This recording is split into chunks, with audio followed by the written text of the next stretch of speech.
আমার নবীর দুই বেটি আর আবু লাহাবের হচ্ছে দুই বেটা, বিয়ে হয়েছিল। তো আবু লাহাব নিজের দুটা বেটাকে ডাক দিলেন, ও বেটারা একটু আমার কাছে আসো। চলে আসলো। আরে বেটা, আমার ইন্তিকালের পর আমার জায়গা জমির ভাগ কে নিবে? বলছে আমরা নিব। আচ্ছা তোরা নিবি? আমি যা বলবো তোরা মানবি তো? বলে হ্যাঁ মানবো। বলে এক কাজ কর, তাহলে তোরা ওই নবীর দুটা বেটিকে ভাটাভাট এখনই তালাক দিয়ে দে। বেটাগুলা ভাবছেন বিবি এত সুন্দর আর আমরা তালাক দিব, কিন্তু বাপের অর্ডার হয়েছে যদি তালাক না দিই তবে তো ধন সম্পদ পাবো না, জায়গা জমি পাবো না। আমার নবীর দুটা বেটিকে তালাক দিলেন। একটা বেটা যেইভাবে তালাক দিতে হয় সেইভাবে দিলেন, আর একটা বেটা আমার নবীর নাম ধরে গালি দিয়ে তালাক দিলেন। দুই বেটি কানতে কানতে আমার নবীর সামনে হাজির। আমার নবী বলছেন, মা কি হয়েছে, কাঁদছো কেন? বলছেন, ইয়া রাসূলুল্লাহ, জানি না আপনার কি বলে আপনার জামাইদের সঙ্গে আপনার কি দুশ্মনী হয়েছে জানি না, তাই আমাদের তালাক দিয়েছে। হায়রে নবী মুস্তাফা বলেছিলেন, বেটি রে তোমরা চোখের পানি ফেলিও না, তোমরা কান্দিও না, এখনো আমি বেঁচে আছি, তোমরা ঝরঝর করে কান্দিও না, আবার তোমাদের কোথাও বিয়ে দেব। বেটিগুলাকে সান্ত্বনা দিয়ে রাখলেন বাবা। দোনো বেটি বাপের কাছে থাকলেন। দিন যাই সময় কাটে, দিন যাই সময় কাটে। তবে একদিনের ঘটনা, আমার নবী তাকিয়ে দেখছেন বাবা, ওই তালাক যে দু বেটিকে দিয়েছিল, একটা বেটির চোখের পানি কখনো শুকায় না। আমার নবী সব সময় লক্ষ্য করে দেখছেন বেটির দিকে, যে আমার একটা বেটি হাসি খেল, কিন্তু একটা বেটির চোখ দিয়ে কেন পানি ঝরছে, চোখের পানি কেন শুকাই না। আমার নবী ডাক দিয়েছেন, মা ও বেটি, তোমাকে তালাক দিয়েছে তার জন্য কি তুমি কাঁদছো? বেটি বলছেন, আব্বা গো তার জন্য আমি কাঁদি না। তবে কেন কাঁদছো রে মা? ওই বেটি বলছেন, আব্বা গো আমাকে তালাক দিয়েছে, আমার কোনো দুঃখ নাই, কিন্তু আব্বা গো আপনার জামাই যখন আমাকে তালাক দিয়েছিল, আপনার নাম ধরে গালি দিয়া তালাক দিয়েছিল।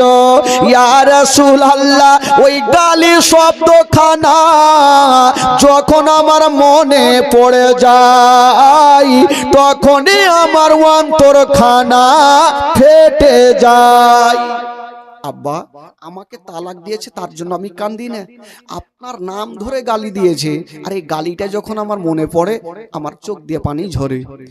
আমার নবী অন্যায় কথা বলে না, আমার নবী কখনো বাদদুয়া করে না, কিন্তু সেই দিন আমার নবীর জবান থেকে একটা কথা বেরিয়েছিল, বেটি রে যাও রে মা যাও, আমি একটা আজকে কথা বলে দিলাম। ও বেটি শুনো, তোমাকে যে গালি দিয়েছে, তোমাকে যে তালাক দিয়েছে, আমাকে যে গালি দিয়েছে রে মা, তার বিচার আমি করব না। ওই ব্যক্তিকে একটা জঙ্গলের বাঘে ধরে খাবে। যাও মা, আমাকে যে গালি দিয়েছে, তোমাকে তালাক দিয়েছে, ওই ব্যক্তিকে একটা জঙ্গলের বাঘে ধরে খাবে। আচ্ছা বলুন তো, আমার নবী যেই কথা বলবে সেটা পূর্ণ হবে কি হবে না ভাই? একটু জোরে বলুন। আমরা যদি কথা বলি সেই কথা খাটবে না, কিন্তু আমার নবী যদি কথা বলে দেয় সেই কথাই হয়ে যায়। বাবা গো, সেটাই হয়েছিল। এবার এই কথা যখন শুনতে পেল যে আমার নবী বলেছে যে আবু লাহাব শুনতে পেল যে আমার ভাতিজা বলেছে আমার বেটাকে বাঘে খাবে, না কি করে খায় আমিও দেখছি। আবু লাহাব বলছে আমার বেটাকে বাঘে কি করে খায় আমিও দেখছি, জিন্দেগিতে খাইতে দিব না। কতক্ষণ তুই বেটাকে আলমারিতে ভরে রাখবি? রাখ। আছে আছে, দিন যাই সময় কাটে, বেশ কিছুদিন পর পেট তো সবারই আছে, সংসার তো চালাইতে হবে ভাই। তো আবু লাহাবের বেটা কয়েকটা বন্ধুকে বলছে, ওরে আমার বন্ধুরা চলো না হলে একটু ব্যবসা করতে যাই, বাইরে চলো। বলে চলো তাহলে। বের হচ্ছেন। আবু লাহাব ডাক দিয়ে বলছেন, বেটা তুমি কোথায় যাবে? বলছেন আব্বা গো আমি যাব ব্যবসা করার জন্য। বেটা ব্যবসা করতে যাবি? তবে আমার মন বলছে বেটা, কারণ আমার ভাতিজা যেই কথা বলছে সেটাই হয়েছে। বেটা মনে হয় জাদু জানে। তো বেটা রে তুই যাবি যা, তবে একটু সাবধানে। কেন আব্বা কি হয়েছে? বলে বেটা আমার ভাতিজা বলেছে তোমার নাকি বাঘে খাবে। তো আবু লাহাবের বেটার বন্ধুগুলা বলছে চাচা আপনি চিন্তা করবেন না, এই যে লাঠি লাদেন আমরা সব নিয়ে যাব, হাঁসো ফাঁসো সব নিয়ে যাব, কি করে বাঘ খাই সেটাও দেখে নিব। ঠিক আছে বাবা তোমরা যাচ্ছ তোমার বেটার সঙ্গে? বলে হ্যাঁ ঠিক আছে যাও। আবু লাহাবের বেটাকে নিয়ে বাবা বেরিয়ে গেল। রাস্তা ধরে চলছে চলছে, হঠাৎ করে একটা বিশাল বড় জঙ্গলে গিয়ে রাত্রি লেগে গেল। রাতের বেলাতে সবাই বলতে লাগলো এক কাজ করো, আমরা রাতের বেলাতে চলবো না, একটু এই জায়গাতে বসে রাতটা কাটিয়ে নিব, আর সকাল বেলাতে রওনা হয়ে যাব। বলে এক কাজ করো রাত্রিবেলা তার চলবো না, তো রাত্রিবেলাতে একটু এই জায়গাটাই রাত কাটিয়ে নিব, শুয়ে যাব, সকালবেলায় যাব। তো আবু লাহাবের বন্ধুগুলা কি বলে বেটার বন্ধুগুলা বলছে ও বন্ধু, আবু লাহাবের বেটাকে বলছে ওরে আমার বন্ধু তোমার বাপ বলেছে তোমাকে নাকি বাঘে খাইবে, তো রাত্রেবেলায় যদি তুমি আমাদের পাশে শুয়ে থাকো আর জঙ্গল থেকে যদি বাঘ চলে আসে ছাড়বে না, কি করব? কোথায় রাখবো তোমাকে? কোনো আলমারি তো নেই, কোনো জায়গা তো নাই, মাটি খুঁড়ে রাখলে ওই ঠিক এমনি মরে যাবি, রাখবো কোনখানে? তো বাবা ডিসিশন হইলো যতগুলার মাল ছিল, আজকাল বিদেশে যখন যাই তো বড় বড় গেঠিয়া নিয়ে যায় মাল নিয়ে যাই, তো এক কাজ করো আমাদের সমস্ত মালকে এইভাবে থাক লাগাতে লাগলো। এই করতে করতে করতে করতে অনেক উঁচা করেছে। আর বলছে বন্ধুরে এক কাজ করো তুমি লাফিয়া ওই বানরের মতন ওখানে চড়ে যাও। আবু লাহাবের বেটা ভাবলো যাক জায়গা ভালো পেয়েছে। আবু লাহাবের বেটাকে বলছে তুমি ওপরে চেপে যাও, ওই মালের ওপরে ঘুমিয়ে যাও, আর বাঘ যদি চলে আসে আমাদের দেখবে, তোমাকে দেখতে পাবে না, চেপে যাও। আবু লাহাবের বেটা বাবা গো হুলমানের মতো লাফিয়ে ওপরে চেপে গেল। বাবা গো যেমনই চেপে গিয়েছেন বন্ধুরা সবাই ঘুমিয়ে গেছে। বাবা গো আবু লাহাবের বেটাও ঘুমিয়ে গেছে, বন্ধুগুলাও নিচে ঘুমিয়ে গেছে। আমার আল্লাহ বলছেন ওরে বাঘ রে আর তোমাকে দেরি করতে হবে না, আমার নবীর ইশারা হয়ে গেছে, তুমি যাও আর তোমার ডিউটি পূরণ করো। আমার আল্লাহ বলছেন যাও তোমার ডিউটি তুমি পূরণ করো। ওই জঙ্গলের বাঘ বাবা গো দেরি করলো না, ফাসাদ মারতে মারতে বাবা গো পৌঁছা গেল যারা যারা শুয়েছিল তাদের কাছে বাঘ পৌঁছা গেল। এবার বাঘ যে গেল তো আবু লাহাবের বেটা কোনটা চিনবে কি করে? কপালে তো আর লেখা নেই যেটা আবু লাহাবের বেটা।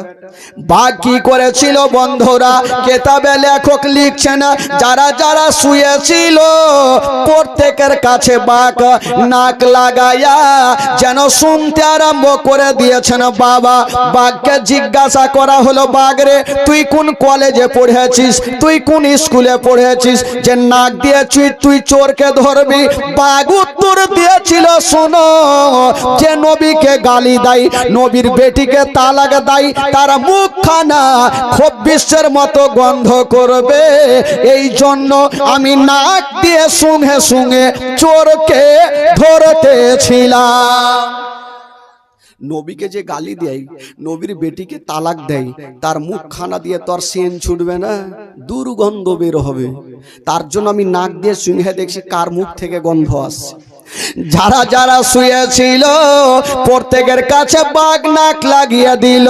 বাবা গো লাগিয়ে দিয়েছেন বন্ধুরা, কিন্তু আসামি পাওয়া গেল না।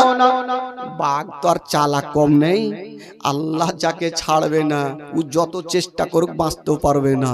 বাঘ দেখছে যে এ মাল কুণ্ঠে গেছে, উপরে কেন আছে? বাঘ একটা লাফ মারলো, আর যেমনই লাফিয়েছে বন্ধুরা, বাঘ যেন মালের উপরে পৌঁছে গেল, আর যেমনই নাকটা লাগিয়েছে, বাবা গো আসামি পেয়ে গেছে। আসামি পেয়ে গেছে।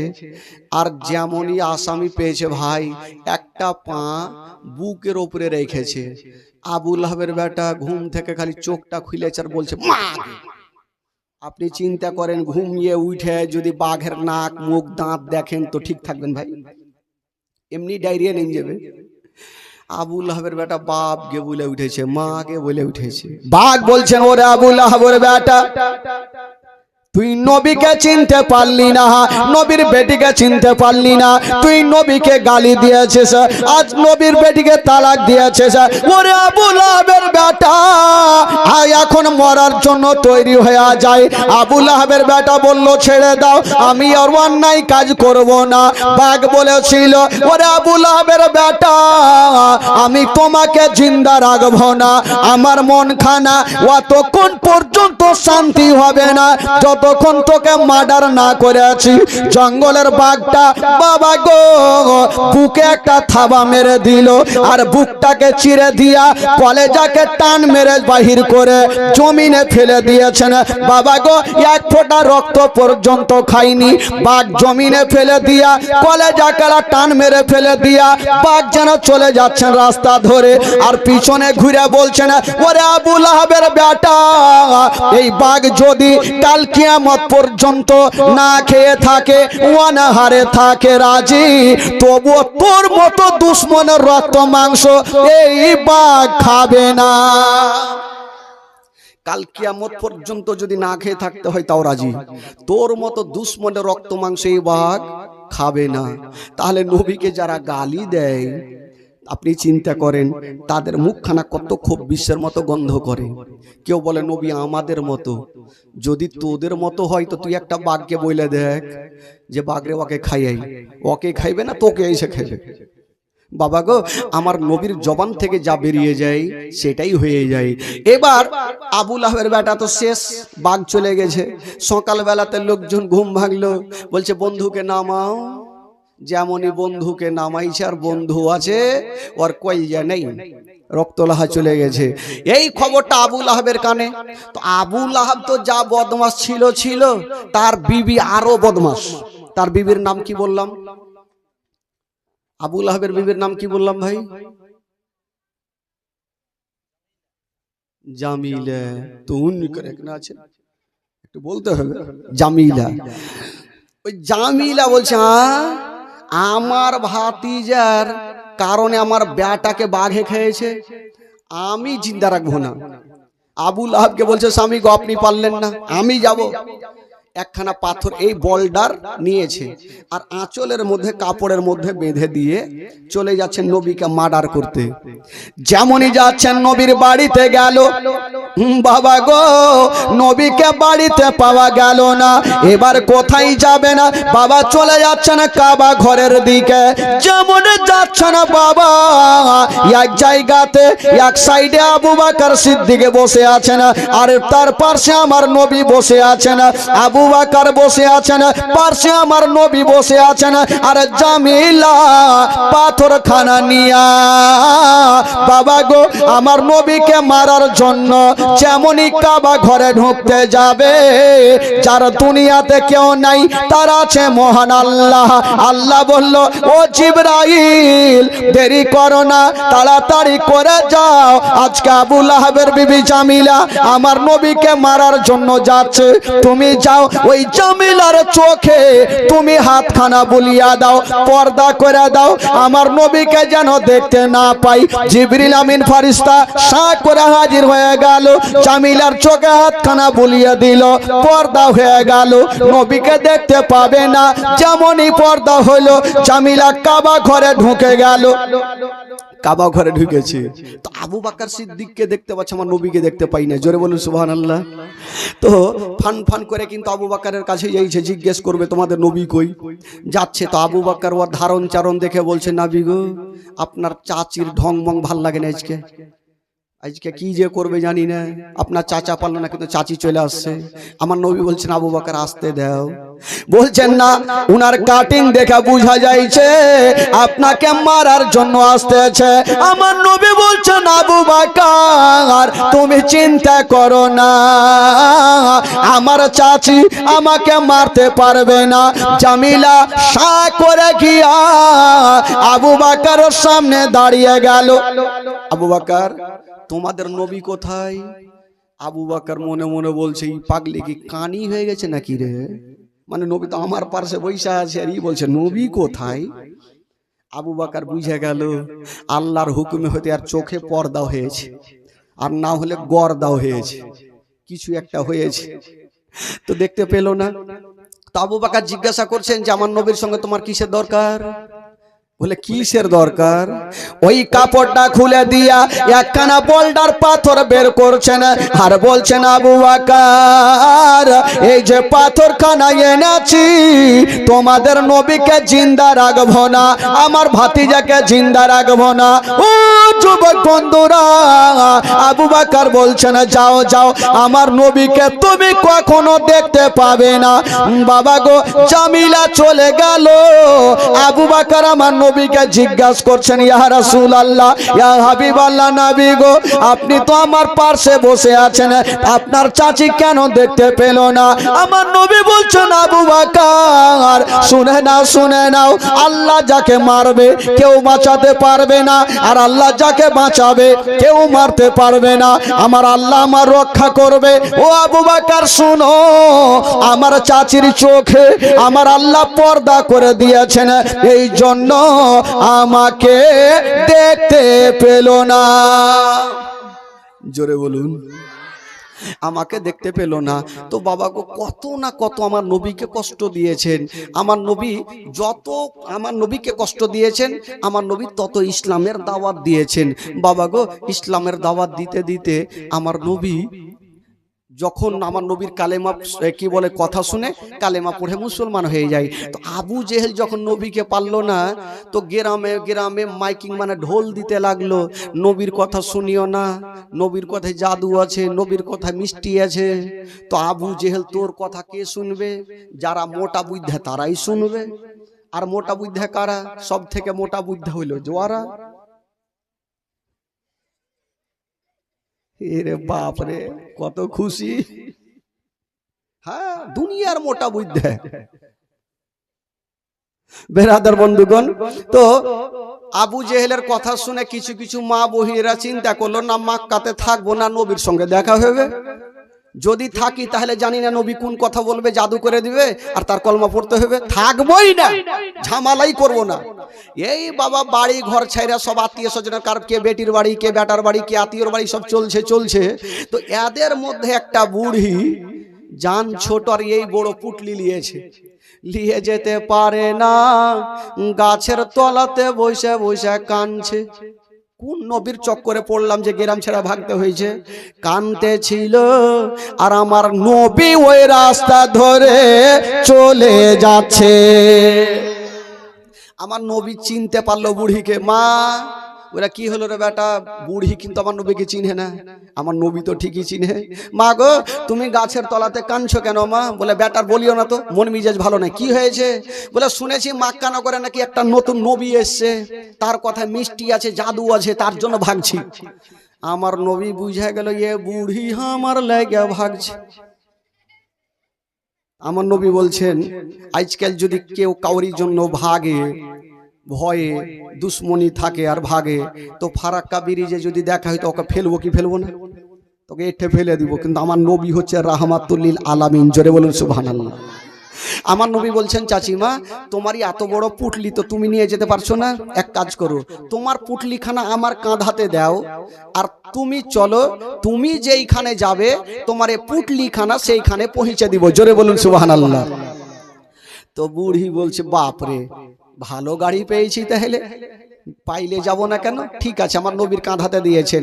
এই ছন্দটাকে একটা বাংলা ছন্দ বলে একটা একটা ঘোষণা করেছেন বাবা গো। বাংলা ছন্দ এই ঘটনাকে একটা ছন্দর মধ্যে সাজিয়ে তুলে ধরেছেন। কবি লিখেছেন, দয়ার নবী গো ও কোন দেশেতে আছেন জাগিয়া, দয়ার রাসূল গো কেন গেলে দুনিয়ায় ছাড়িয়া। একদিন বসে একটি বুড়ি পুটলি নিয়ে কাঁদছেন বসে। ওই যে বুড়ি পুটলি নিয়ে কাঁদছেন, কবি লিখেছেন বাবা, একদিন বসে একটি বুড়ি পুটলি নিয়ে কাঁদছেন বসে। ও দয়ার নবী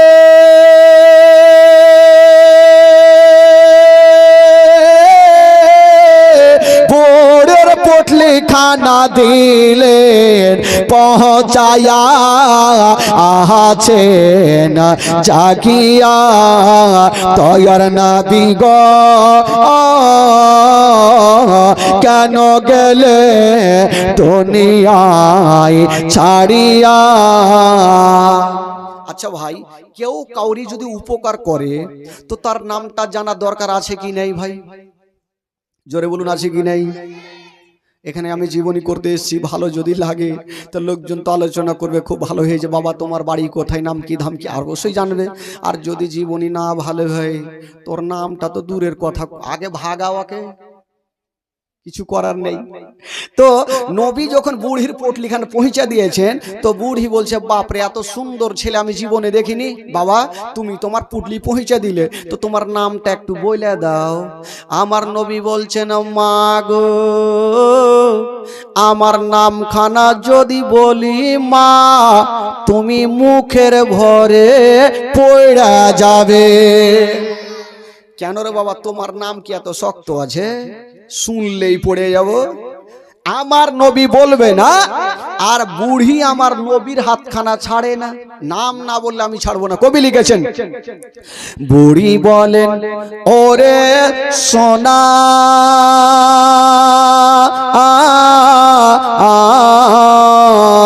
তোমার নামটি আমায় বলো না। বাবা তোমার নামটা বলো একবার। আদর যত্ন করে বলছে সোনা, অবশ্যই বলবে, মন দয়াময় অবশ্যই হবে। বুড়ি বলেন ওরে সোনা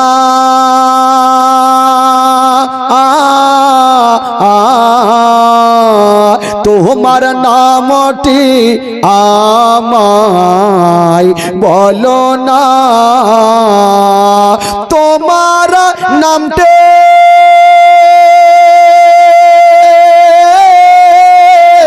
না বলিলে আমি তোমায় ছাড়ব না, আছেন জাগিয়া দয়ার নবী গো কেন গেলে দুনিয়ায় ছাড়িয়া। বাবা তোমার নাম না বললে ছাড়বো না। আমার নবী বলছেন, মা গো আমার নামখানা বলছি মা, তুমি শক্ত করে দাঁড়িয়ে থাকো। বলো দেখি, তোমার নাম শুনলে পড়ে যাব, দেখি তোমার নাম কত শক্ত সেটাই শুনবো। বলো। আমার নবী বুড়িকে নিজের পরিচয় দিচ্ছেন, কি বলে শুনুন। নবী বলেন ও গো মাতা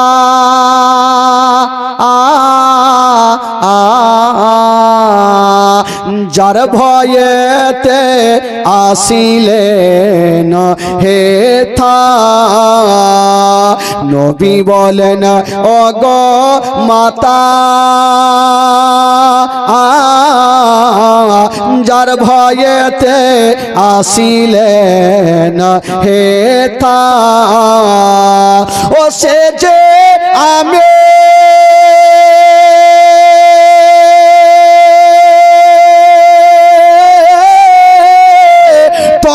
আল্লাহর নবী নামটি আমার মোস্তাফা আছেন জাগিয়া দয়ার নবী গো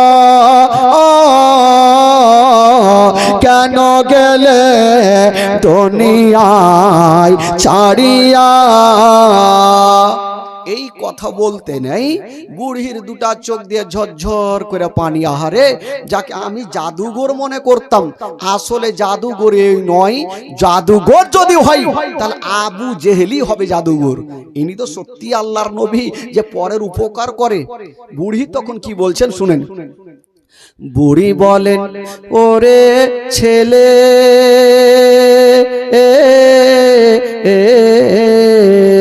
কে বা তোমায় জাদুঘর বলে।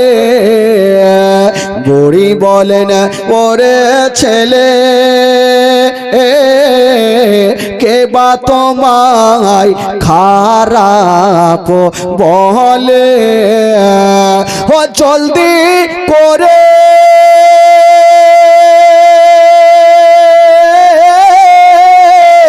তোমার কলমা শরীফ দাও না আমায় পড়াইয়া আছেন জাগিয়া দয়ার নবী গো ও কেন গেলে দুনিয়ায় ছাড়িয়া দয়ার রাসূল গো কেন গেলে দুনিয়ায় ছাড়িয়া। বুড়ি বলছেন বাবা আবু জেহেলের কথা শুনবো না, উতবা সাইবার কথা শুনবো না, আবু লাহাবের কথা শুনবো না। বাবা রে, আমাকে তোমার মধুমাখা কলমা শরীফ পড়াইয়া দাও। আমার নবী মুস্তাফা সঙ্গে সঙ্গে বুড়িকে কলেমা পড়াইয়া দিলেন। লা ইলাহা ইল্লাল্লাহ, জোরে লা ইলাহা ইল্লাল্লাহ, কে লা ইলাহা, আরো জোরে কে লা ইলাহা ইল্লাল্লাহ, কে লা ইলাহা ইল্লাল্লাহ, কে লা ইলাহা ইল্লাল্লাহ মুহাম্মাদুর রাসূলুল্লাহ সাল্লাল্লাহু আলাইহি ওয়াসাল্লাম। জোরে বলুন সুবহানাল্লাহ। বাবা গো, আমার নবী একের পর এক যত আবু জেহেল অত্যাচার করেছেন, আমার নবী ততই কলমা পড়িয়া মুসলমান করিয়েছেন। তবে বাবা গো, এবার আমার নবীর মিরাজের ঘটনা।